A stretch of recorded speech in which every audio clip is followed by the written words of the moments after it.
Boa noite, bem-vindos todos. E quem está assistindo a gente pelo Instagram também, bem-vindos. Esses dias uma amiga falou que eu estava tão torta que eu estava metade só na tela. E ela assistindo, ela queria vir até aqui e me puxar para o lado. Então deixa eu já arrumar para evitar críticas, né? Então, bem-vindos todos. Nós estamos nas segundas-feiras fazendo o livro Fonte Viva. E está bem no comecinho, né? Hoje é o capítulo 3, está bem no comecinho do livro aqui. E é um capítulo muito bacana, muito interessante, que nos inspira a falar sobre fé, sobre reforma íntima, sobre fé. Então vem um momento muito bom para nós. E nós começamos aqui o texto, Emmanuel escolheu o texto, o título é Na Grande Romagem.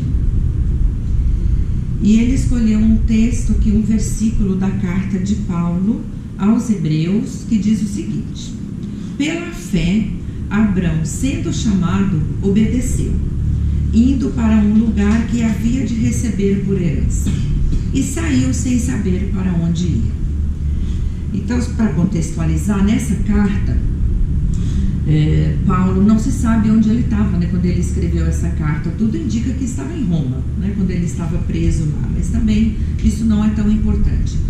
A mensagem que ele manda nessa carta é que é fundamental, porque eu gosto muito de falar que se nós hoje temos, né, e conhecemos o cristianismo, os ensinamentos de Jesus, é graças a Paulo, né, que foi um grande perseguidor, mas foi graças a Paulo, depois da sua conversão, que nós conhecemos o cristianismo, que ele defendeu com sua vida, como os demais, né, os que seguiam Jesus.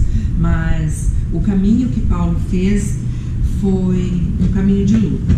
E nessa carta, ele dedica toda a sua escrita ali a falar sobre a superioridade de Jesus sobre as tradições judaicas. Por que que ele escreveu isso? É uma carta longa. Ele escreveu isso porque os judeus que recém tinham se convertido ao cristianismo, os novos cristãos, começaram a fraquejar na sua fé e começaram aos poucos cederem e voltarem aos antigos rituais que eles praticavam, voltarem a cultuar os deuses pagãos, né, e aqueles rituais todos começaram a se afastar um pouco. Então Paulo, em toda a epístola, ele fala sobre a superioridade de Jesus e ele usa exemplos que tocam mais a fundo aquelas pessoas que eram praticantes do judaísmo. Então por isso que ele fala de Abrão, e Emmanuel escolheu esse trecho para trazer a mensagem para nós por conta disso, porque Abrão era considerado o pai da fé para o judaísmo. Ele era uma figura central dentro de toda a religião judaica, né? Porque foi Abrão quem trouxe a primeira ideia de um único Deus. E Abrão saiu de lá, ouviu, né, o chamado de Deus, saiu da terra dele com a família, andou, gente, não foi fácil não, ele andou mais de 1.800 quilômetros. Claro, levou um tempo, né? Não é que nem eu que ando ali na minha romaria e ando em 7 dias e não ando isso tudo. Mas ele andou quase 2.000 quilômetros, se você pensar, movido por uma única coisa, a fé. Ele acreditou em algo que parecia impossível. Ele recebeu o chamado para herdar algo. Ele não tinha uma escritura, não tinha um documento de posse, não tinha nada, mas ele agiu, pôs a fé dele em ação e foi ao encontro do que ele acreditou. Então, quando Paulo, nesta epístola, manda esses exemplos, ele está falando para os judeus que a mudança que eles tinham conquistado, que eles tinham feito a conversão para o cristianismo, tinha que ser uma mudança permanente, que eles não podiam perder a fé, claro, eles estavam sendo muito pressionados e perseguidos. Inclusive, para quem leu o livro Paulo e Estevão, tem uma passagem que Paulo conta que Pedro começou a introduzir lentamente alguns rituais judaicos na Casa do Caminho. Então veja, Pedro, né, que foi o primeiro aí a divulgar, né, e seguir Jesus e divulgar, Pedro estava começando a voltar à sua crença anterior. Tamanha era a perseguição que ele sofreu, inclusive pelo Saulo, antes de se converter para Paulo.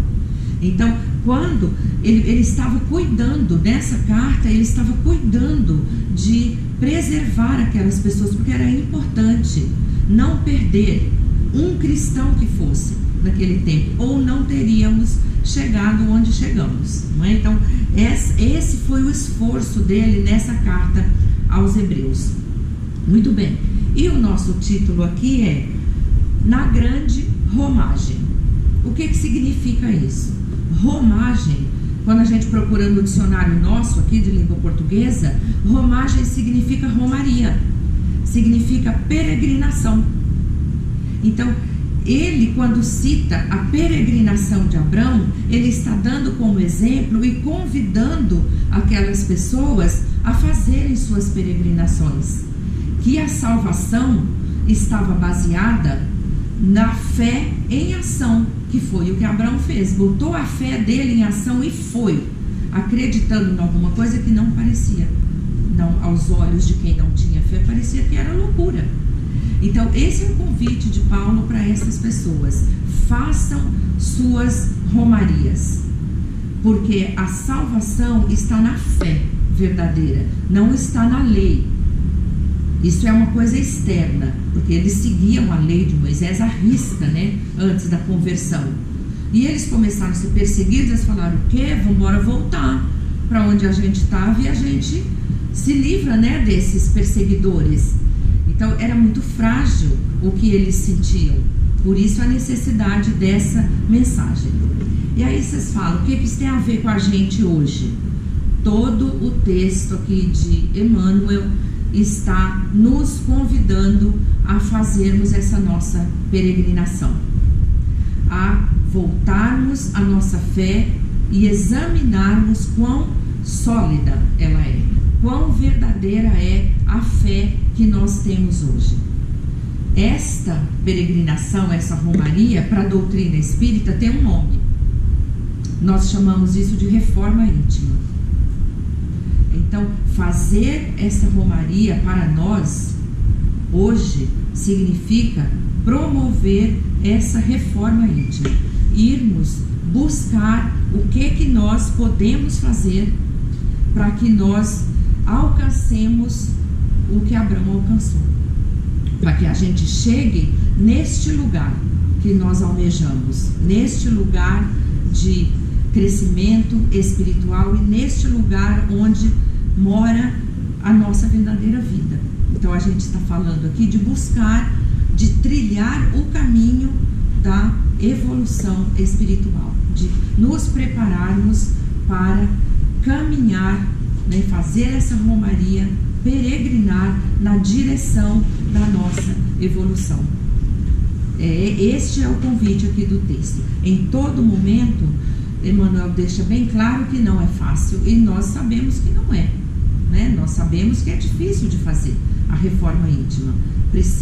Tem orientações que os espíritos nos dão para a gente fazer essa reforma. E assim, se a gente não consegue andar 2 passos, Emmanuel explica aqui, anda milímetros, que a gente está falando de eternidade. Então é muita coisa. Se você anda milímetros para frente, você já amplia sua visão, abre o seu olhar para outras possibilidades. Você já está num patamar vibracional diferente, numa frequência diferente. O que nós não podemos é ficarmos parados, estagnados, sem entender e sem colocar a nossa fé em ação. Porque falar só que tem fé não adianta. Falar que vai fazer a reforma íntima não adianta. Tem que agir. E reforma íntima, como disse Emmanuel, é árdua, é dura, porque é solitária, porque é individual. Cada um faz a sua. E quando a gente entra neste caminho, quando a gente começa essa caminhada, a gente vê que muitas pessoas, inclusive, se afastam da gente, porque a gente muda o nosso padrão de vibração. A gente está em outro lugar que esta pessoa não está mais. Aí, o que a gente pode fazer, então, para começar, para dar esse primeiro passo? Lá no Livro dos Espíritos, na pergunta 919, Kardec perguntou para eles assim: qual é o meio hoje mais eficaz para o homem conseguir se melhorar nesta vida? O que ele tem de recursos? Os espíritos responderam: conhece-te a ti mesmo. Então não tem escapatória, né? A gente fala, se fosse falar numa outra linguagem, a gente ia falar de autoconhecimento, de se conhecer. Eu me conhecendo, eu começo a ter um ponto de partida para eu dar o meu primeiro passo. E aí, assim, vocês podem pensar, mas eu já tô nessa, né? Eu venho aqui no centro, eu também tô, né? Agora, o quão profundo é, o quão constante é. Paulo falou que a mudança tem que ser permanente. Cada passo conquistado não dá pra gente considerar de voltar, né? E se a gente volta, é sinal que a nossa fé fraquejou. Então, como que a gente conhece a si mesmo, como os espíritos nos orientaram?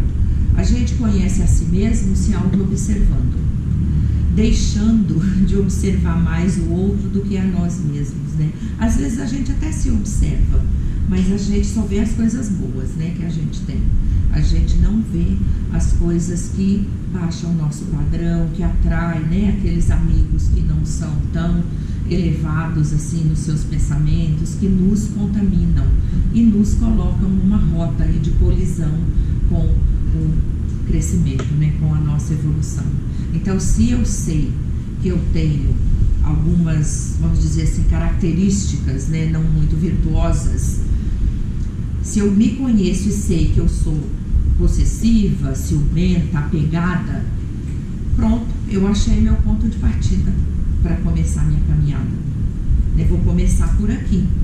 Então, eu vou buscar o que eu posso fazer para eu deixar de lado esses obstáculos. É que nem quando a gente está numa estrada, né? Você está numa estrada, aí tem um buraco lá na estrada. Você está com o seu carro, você está numa condução.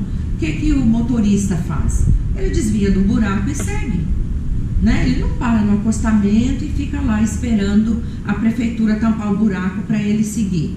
Ele desvia do obstáculo e vai embora. Então, assim tem que ser conosco, mas para isso a gente precisa conhecer a si mesmo. E com toda a nossa capacidade de ser verdadeiro, admitir que nós temos coisas para melhorar, porque a gente é muito bom para ver defeito no outro. Na gente, a gente já tem certa dificuldade, né? E eu tô me colocando bem aqui, tá? Tô falando de mim, tá, gente? Então, a gente já tem essa dificuldade, né? A partir do momento que a gente se reconhece, fica muito mais fácil, né? De tão difícil que é a tarefa, mas pra gente deixar esses obstáculos de lado. A gente pode procurar onde estão os recursos que estão ao nosso alcance. Quando a gente trabalha e a gente quer ser promovido lá na área que a gente está, na empresa, a gente não busca desenvolver novas habilidades, né? A gente faz cursos, a gente faz outra faculdade, a gente busca aprender coisas novas porque a gente quer ser notado, a gente quer ser promovido, quer ganhar uma promoção. Então, nessa nossa caminhada evolutiva, também tem coisas que a gente pode fazer para a gente conquistar essas habilidades e deixar o que não interessa para trás. A gente pode procurar coisas para fazer que nos edificam. Por exemplo, no centro onde a gente frequenta, a gente pode oferecer ajuda, né? Será que o centro precisa de ajuda para alguma coisa? Cada coisa que eu faço, gente, é dia a dia. vai me mudando, vai me melhorando. É como se eu fosse, sabe, lixando e tirando ali a casca, o que é grosseiro e o que não serve. Então eu posso ler coisas edificantes, eu posso assistir palestras, tem tanto material bom disponível hoje, né, na internet. É só a gente ter o cuidado de ir atrás de referências boas, assistir palestras, prestar atenção, se tiver dúvidas, tirar com quem já está de repente mais apto, estudar a doutrina espírita. Nas casas tem cursos, o AMA é uma casa que todo ano luta para montar, né, os cursos, e falta aluno. Olha que loucura. Então é de graça, está disponível, o caminho está aí para a gente começar a nossa grande romagem, a nossa grande peregrinação, né? Nós já começamos há 2000 anos, a gente já está fazendo, mas a gente pode acelerar, pode ganhar tempo e pode fazer de uma forma que seja mais consolidada, criando bases sólidas, porque aí cada passo que eu dei para frente, cada milímetro que eu andei, está consolidado. O que ficou para trás eu não perco mais, e eu vou melhorando, e vai se aproximando de mim, tanto do plano invisível como daqui, do plano terreno, pessoas parecidas comigo. Então Abraão, ele, o único homem, mudou o destino da humanidade com a sua fé.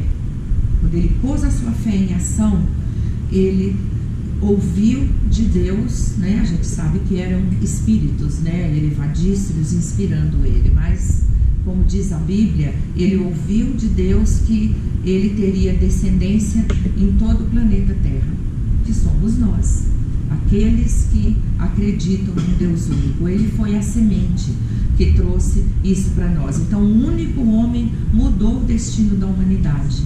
Então imagina cada um fazendo a sua reforma, né? Cada um fazendo por si um passo que é importante a gente fazer, que não custa nada, só depende de nós. Sabe o que é? Evangelho no lar. Alguém aqui faz evangelho no lar? Quem faz? Poucos, né? Bem pouca gente faz. Gente, o evangelho no lar, além dele melhorar a sua vibração pessoal, porque você se conecta com o que é bom, ele protege a sua casa. É como se fosse um remédio que toda semana você toma uma gota e destila ali uma gota na sua casa. O evangelho no lar, ele cria uma redoma em torno da sua casa e protege a sua casa de vibrações negativas. Você fica protegido. Experimentem fazer. Para quem nunca fez, abra o evangelho. Eu, por exemplo, na minha casa, eu faço desde o comecinho, vou até o fim, volto, começo de novo há anos, né? Que eu falo 30 anos. Mas não precisa ser assim. Pode abrir aleatoriamente, ler um trecho do que apareceu ali para você. Acredite, aquela mensagem é bem-vinda para você e para a sua casa. E tudo contribui para o seu crescimento, para a sua evolução espiritual. Experimentem fazer o evangelho, mas lembrem-se, é igual remédio homeopático. Não adianta fazer uma semana, aí eu vou fazer toda segunda-feira às 9 horas da noite. Aí na terça-feira trupicou, machucou o pé, aí tá vendo? Não vou fazer mais. Não adiantou nada, não é assim. São gotas homeopáticas. E quando é o dia a dia que o Emmanuel fala, você vai devagarzinho. Quando você vê, você está em outro padrão. Você está vibrando em outra frequência. Não adianta a gente querer ouvir uma música com a clareza do som de uma rádio FM se a gente sintoniza na rádio AM. Vai chiar, a vibração é ruim, a frequência é ruim. Então a gente precisa melhorar a nossa frequência, estudar, ler coisas boas, fazer o evangelho no lar. Acreditem e confiem que auxilia. Isso é o que o Espiritismo, esse Consolador, trouxe para nós. A música está tocando aqui, eu estou editorando, já faz uns 10 minutos, né? Então eu deixo aqui o convite para vocês lerem esse capítulo 3 do livro Fonte Viva, porque ele é edificante, já é um primeiro passo para a gente aprofundar aí nessa nossa grande caminhada. Um mês é bom para falar de Romaria, né? porque amanhã já é outubro, que é mês de Romaria, né? Mas a gente tem que sempre se lembrar que não são as coisas externas, né, que nos conduzem aí a essa evolução. É a fé verdadeira, é a fé em Jesus e a prática dos seus ensinamentos.